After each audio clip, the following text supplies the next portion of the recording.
Bonjour YouTube. Une vidéo qui sort un peu de mon format habituel, qui pour le coup, on va dire, est à moitié à l'arrache, moitié parce que j'ai quand même un support ici. Alors, c'était dans les commentaires d'une vidéo que je précisais mon point de vue par rapport aux gilets jaunes. Et je expliquais qu'en fait, les gilets jaunes n'ont pas compris quelle était réellement la cause de leurs problèmes. Et à partir du moment où ils continuent à vouloir chérir les causes qui sont à l'origine de leur situation actuelle, de leur malheur, etc., ils ne pourraient pas s'en sortir. Alors, j'ai quelqu'un qui m'a demandé des précisions juste après, qui me demande voilà, quelles sont ces chaînes dont je parle en fait. C'est vrai que pour l'instant, j'ai pas encore fait de vidéo dessus, donc j'ai juste répondu. Et je me suis dit, c'est un peu l'occasion de refaire une vidéo très très courte, mais pour repréciser ces deux aspects-là, en fait, parce que j'ai pas eu le temps de m'étendre dessus.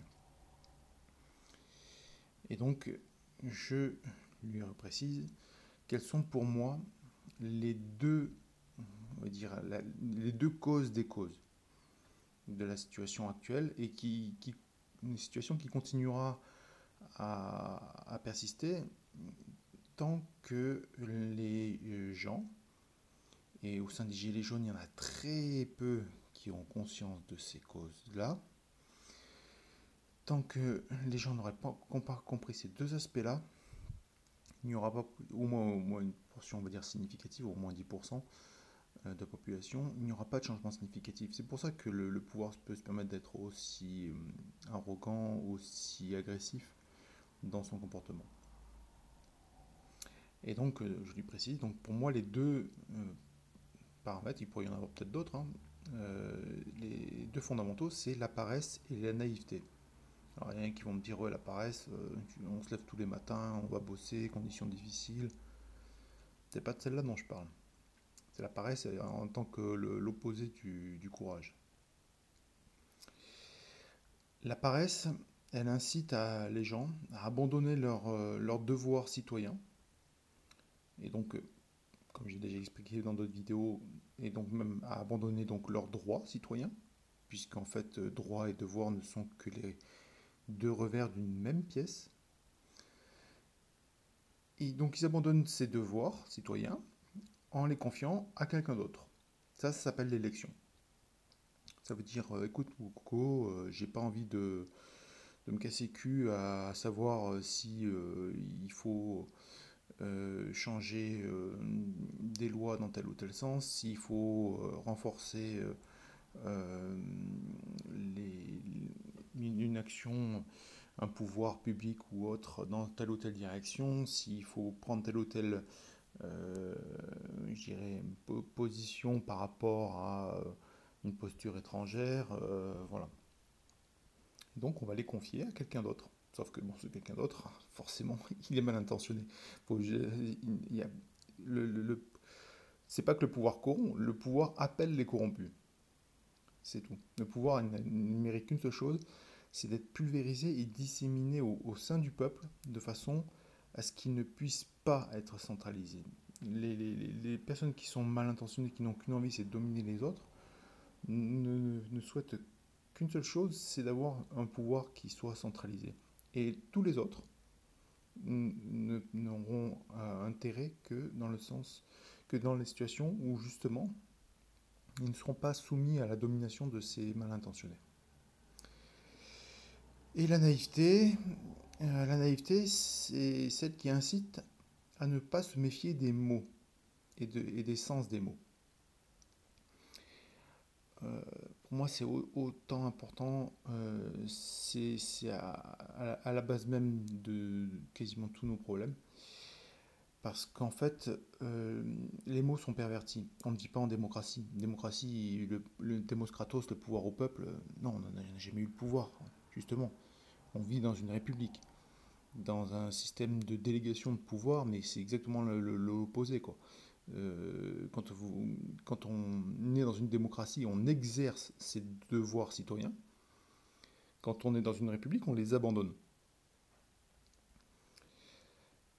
Et donc en fait, en pervertissant le sens des mots, ça c'est les puissants, et puis avec tout leur armée de, je dirais, de soldats de la plume, euh, excusez-moi, euh, les puissants avec leurs soldats de la plume qui pervertissent le sens des mots, qui nous empêchent de concevoir quelle est la solution. En appelant problème une solution, on va forcément euh, en- euh, piéger l'intellect, et les gens du coup ne vont pas arriver à comprendre quel est leur problème et du coup quelle est la solution à apporter quoi. Ils ne pourront pas avoir une vue, on va dire périscopique, avoir une vue large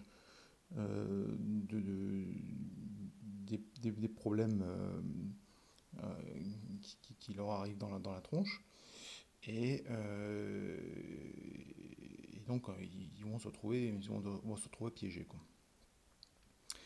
Et pour moi, le paroxysme de l'apogée de la paresse et de la naïveté combinée, c'est les masses médias, c'est les gens qui s'abreuvent de la télé. Voilà. Donc, à partir du moment où les gens continuent avec la télé, continuent avec la presse aux ordres, euh, ils sont doublement responsables de la situation dans laquelle on se trouve actuellement. Voilà.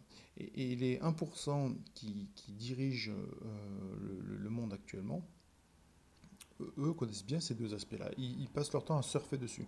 Alors, parfois, ils ajoutent un petit peu on va dire, ce que j'appelle des épices, quoi. C'est un petit peu, ils jouent sur les peurs, ils jouent sur leur réconfort. Réconfort avec les effets blouse blanche, avec les effets cajolement, avec voilà. Et ça donne un petit peu, je dirais, un petit peu de variation. Et puis après, bah, l'esprit humain oublie vite, hein, et il se retrouve dans les mêmes situations. Voilà donc pour ma vidéo du jour. Euh, Paresse et naïveté, c'est pour moi les deux, on va dire deux causes des causes. Après, il va y avoir des symptômes qui vont être présents, que d'autres youtubeurs ont peut-être déjà décrit, d'autres analystes, etc. Mais quand on remonte aux fondamentaux, c'est pareil, c'est naïveté, qui sont à l'origine de tous nos maux de civilisation actuelle. Voilà. Bonne journée.